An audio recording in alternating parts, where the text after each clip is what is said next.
Welcome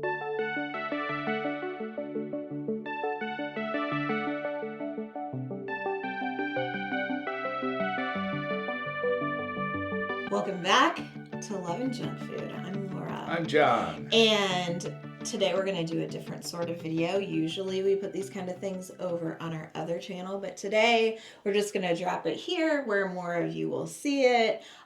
We've been getting a lot of messages and comments and questions, and we've explained a little bit, but I think we've been absent way longer than we intended, so we owe you an apology, and I feel like we owe you an explanation. So let's go way back. Way back. To about 6 months ago. I'll do a review of kind of like what started all of this really quick. So about 6 months ago, I was having a lot of issues. I was falling, I was fainting, I was having women's issues. I'm going to try to keep this PG-13.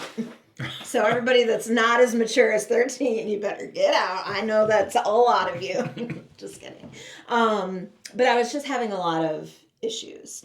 And I went to see my psychiatrist, and I was telling him about the falls. And you don't know what's causing that. Is it strokes? Is it seizures? Is it, whatever.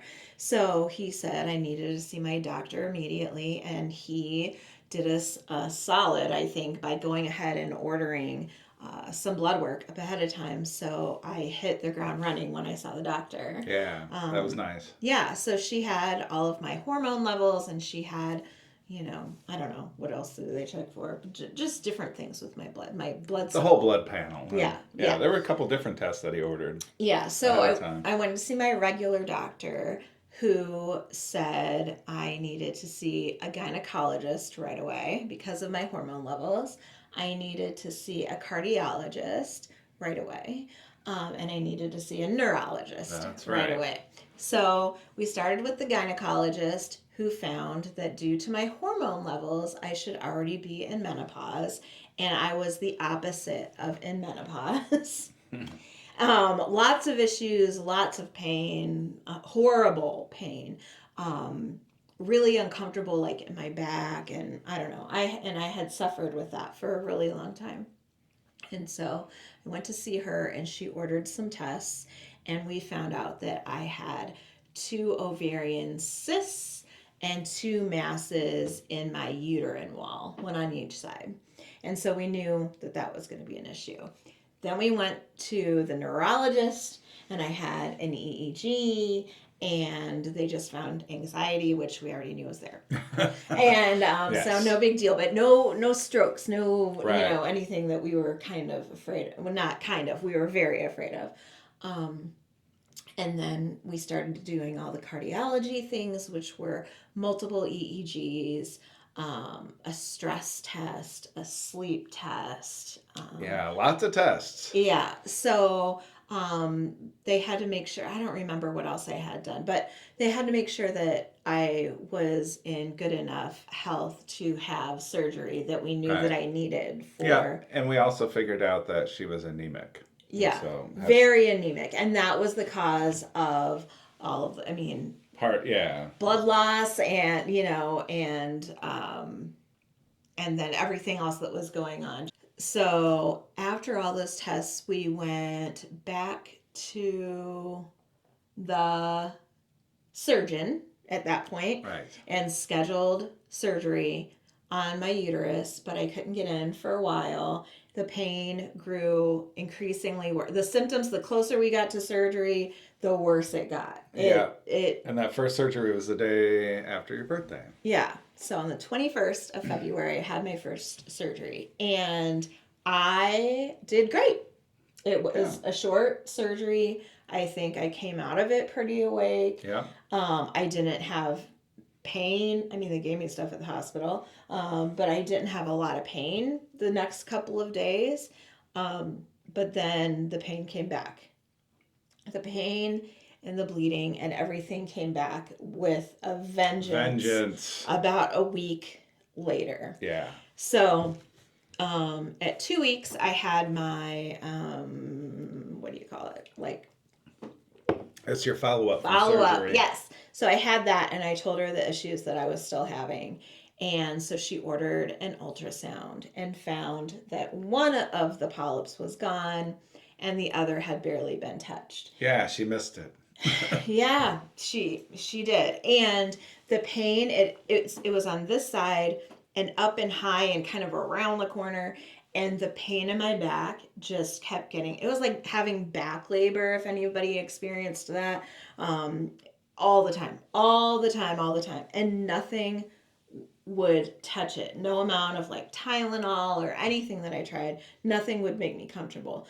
The position though made all the difference in the world. It was very difficult for me to sit up. I had to like recline on the couch, or I had to lay in bed Yeah, most of the time. I all the couldn't have time. sat in a chair like this to do that for a long time while I Right. had that. And so after we found out she missed it, she rescheduled, and I had surgery for a second time. And you can see I still have my little marks from my IV. That was a few days ago.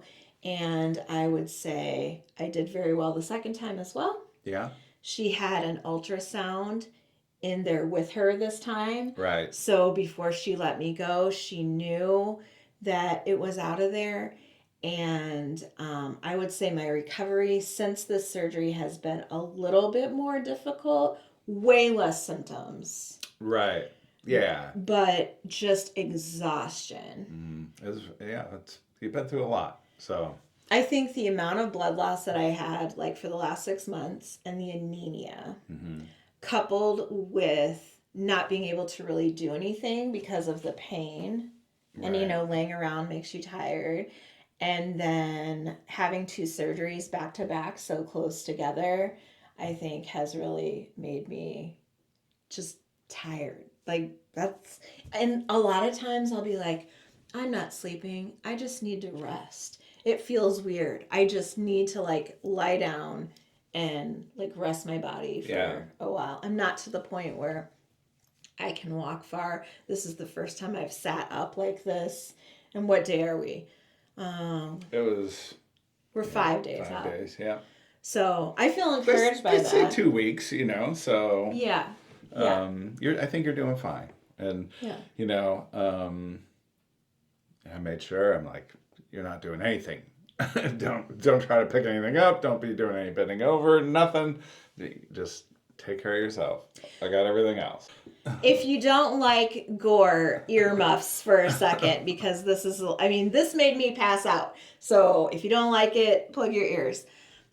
As I'm sitting there at the follow-up, sitting on the edge of the exam table. Yeah.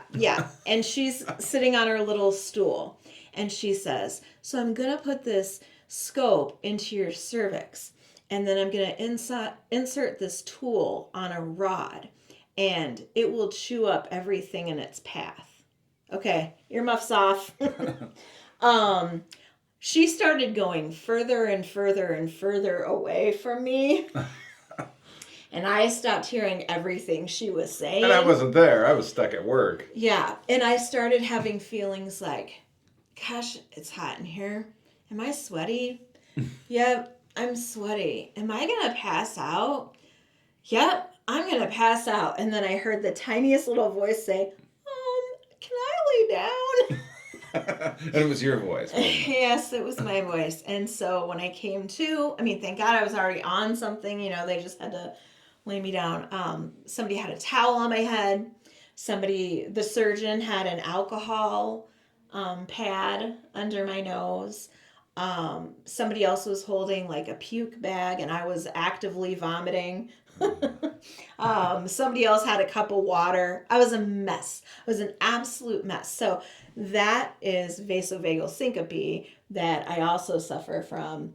And it usually hits, like a good example I can give you of it is like men that faint in the delivery room. It's like gore and stress, and sometimes it has something to do with like your anxiety. Like Right. I feel like I'm more likely to faint like if I had to do your job and like be in the courthouse, or like be in church. Like the more formal a place is, the more anxious I am about it. Being at the hospital makes me uncomfortable. So of course I'm more likely to vasovagal. And as soon as she started saying that stuff, I was like, so then the other fun symptom of vasovagal syncope is you break out in a full-on sweat everywhere. This is going to be TMI, but this is the funny part of the story. Like a full-on donut. Like my whole body is drenched.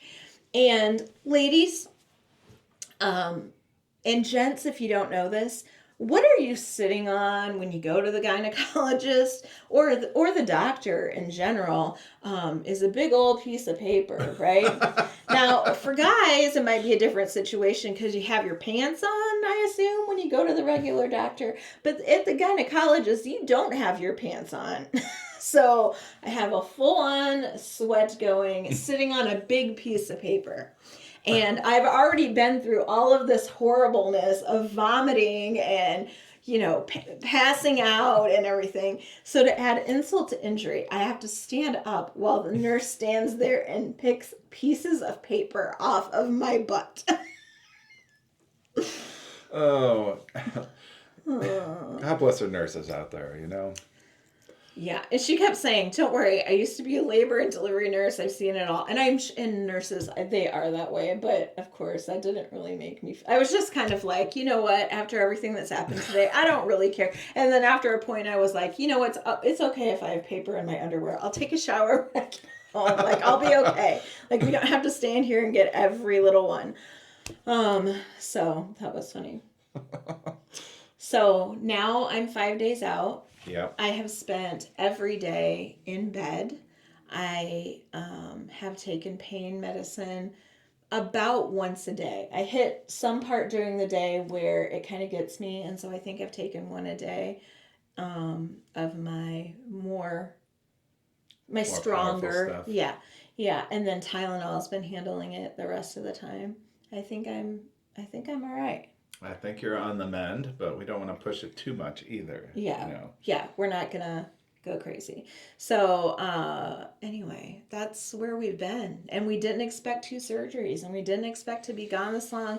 We didn't expect recovery to be this way. And we thought John would be able to do much more with videos, but the day of my first surgery, he couldn't even stay with me like he was supposed to. I had like 4 back-to-back trials, and some of them were pretty serious. One of them lasted over a week, and that was during your surgery. That's what I was able to get the morning off and be there for her surgery. But yeah, and then he had to go right back. I mean, it didn't matter because I was literally unconscious. But that kind of stunk that he thought he would be able to get videos done, and he's just had so much work to do. I haven't been able to do anything, and when he has had time, he's been taking care of me, and so he's a good little nurse. If you're sick, oh, thanks. The thing is not only has he taken care of me in every possible way, but I always tell him, even when I'm not sick, he's my medicine. Like that's what makes me feel better, right? That face right there, that's one of those things. And it doesn't hurt that I can do the laundry and the dishes. That's right, and he's an amazing cook.